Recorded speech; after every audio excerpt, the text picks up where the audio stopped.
Mga tol, ang menu natin ngayon ay sinuting pusit, baby pusit. Naghiwa lang ako ng bawang na paganyan. Then, sinunod ko na yung luya na pino. Yan, pangong trayan sa lansa.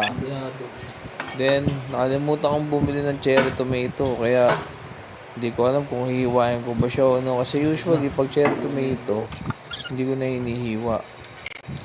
Nilinisan ko na yung mga pusit. Tinanggal natin yung plastic, tsaka yung pangil niya. Tsaka yung mga tinta-tinta. Then, nagsalang na ako niya ng mantika. Yung una kong nilagay na mantika dyan is yung cooking oil. Pero konti lang. Mas gusto ko kasi yung luto ng bawang kapag cooking oil yung ginamit natin. Pero yung gagamitin talaga natin dito is olive oil. Mamaya ipapakita ko mga tol. Yan na. Sinabay ko na yan. Yung bawang at yung luya. Then yung kamatis. Nung medyo na golden brown, nilagay ko na yung pusit. Then nilagyan ko na rin siya ng olive oil. Yan. Diyan ko na siya lulutuin mga tol. Nilagyan ko ng laurel. Teaspoon ng ground black pepper. Halu-haluin ko lang mga tol.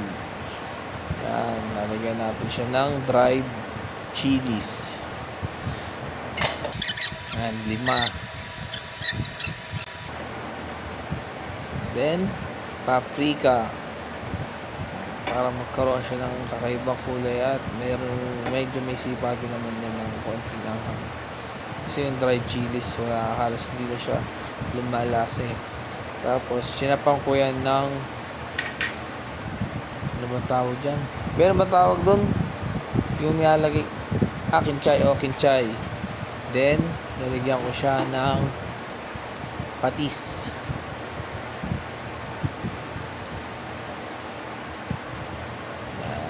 Siguro, hindi ko makakita ng kutsara. Nalagyan ko na siya ng mga 1 spoon ng patis. Ganyan lang yan kadali mga tol. Yan kinamay ko na kasi hiwain ko yun. Yung init pala. So yun, kinuha ko siya para hiwaan na pa-cross dun sa ilalim na part ng kamatis para kumatas. Ayan.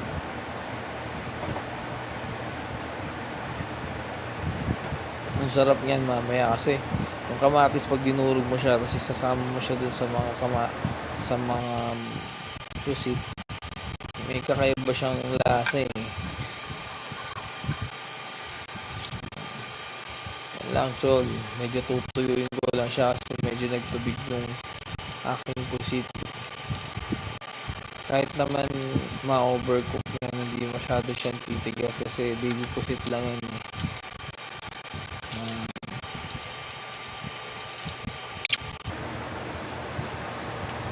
Okay na yan mga tol. Sa mga puntong yan, papatayin ko na yung apoy. Papatayin ko na yung check pa ako sa bango, diba? Tignan mo mga tol kung gaano sarap yan. Ay mamati-mantika yan. Pero goods kainin niya kasi olive oil naman yan. Lato na tayo mga tong. Hindi yan sunog yung kung medyo ano lang yung ilalim pero okay na okay yung lasa niya mga tol. Tapos lalagyan ko yan ng parsley sa ibabaw mga tol. Buhay na buhay ang ating food vlog ngayon medyo kakatapos lamang namin kumain pero hindi yan yung ulam namin. Ulam namin kanina bangus. Nung nakaraang linggo yan kanina sinigang na bangus. Sa susunod na linggo ko na lang i-upload yun mga tol.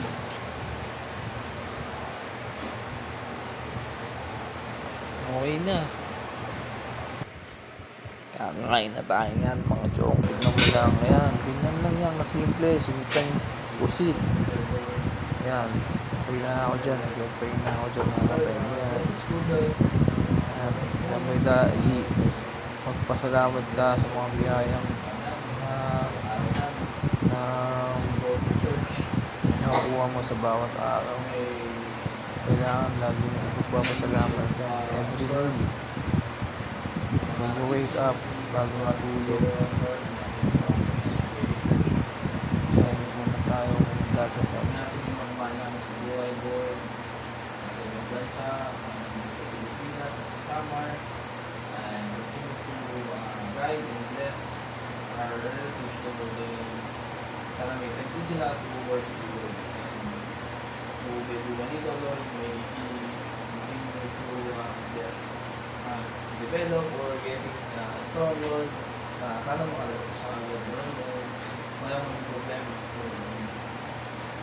Kapag mo yung mga magulang mo nito, Lord, and kami rin po, Lord, sa pagkalitan mo, Lord, si Nanay, Lord, si Mama, si Papa, and natin yung sila din.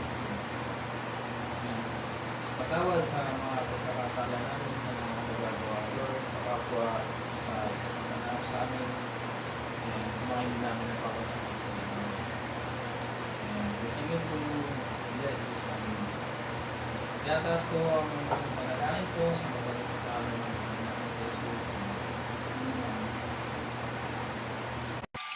Alright, kain na tayo mga tol. Ayan na, ang lakas kumain ng asawa ko dyan, no? Sobrang nagustuhan niya yan, favorite niya, no?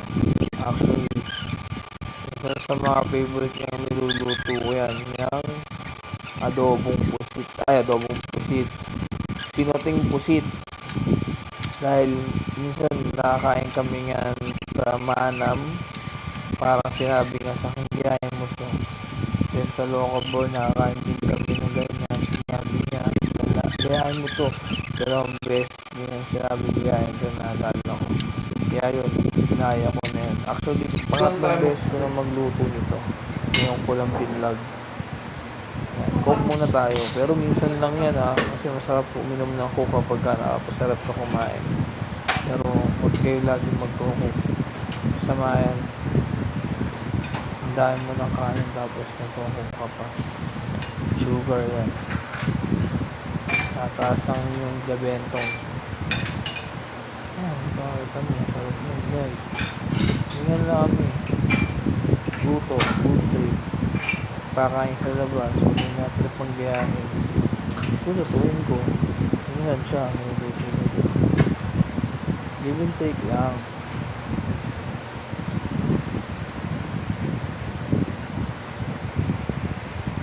Medyo natagalan ako dun kumuha yata ako ng yelo. Sarap. Kumukulo-kulo pa yan tapos sinasalin mo, no?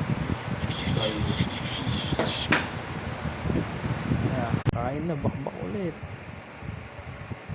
Back to the ball game. Ubos ang isang kaldero. Kwentuhan habang kumakain. Grabe, lakas ko kumain. Ngayon pala ako kumain. Nakatatlong balik, nakadalawang balik na ako. Ayun, sinasabi ko yung kamatis, pipigay mo siya dun habang umunguya ka ng puset, pipigay ka ng kamatis, hahalo mo sa kanin. Sarap. Grabe oh, makapat na balik.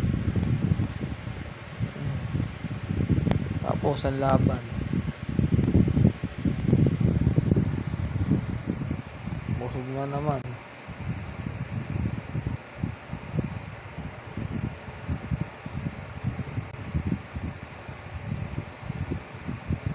Nga pa alaga ako si Chu na naglalambing sa Gedli. Tapos kumain din yan, mana sa tatay niya.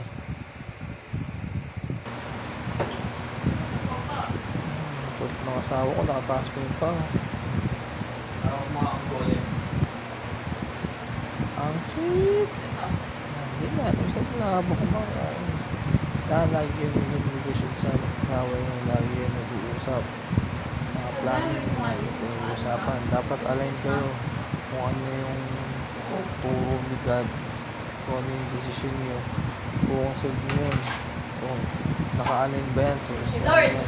naka-align ba yan sa mga Sarap ng drive na ano. plan niya.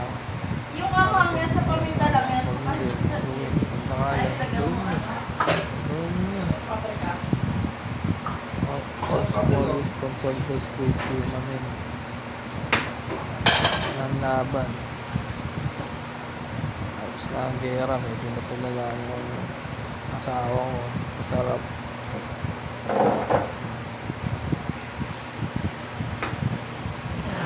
Laki ng tiyan. Oo. Oo, kusura. Masabi mo sa naluto? Okay naman. Sarap. Be. Masarap po. Favorite ko po yun. Lahat na lang favorite ko. Masarap. Hindi malansa.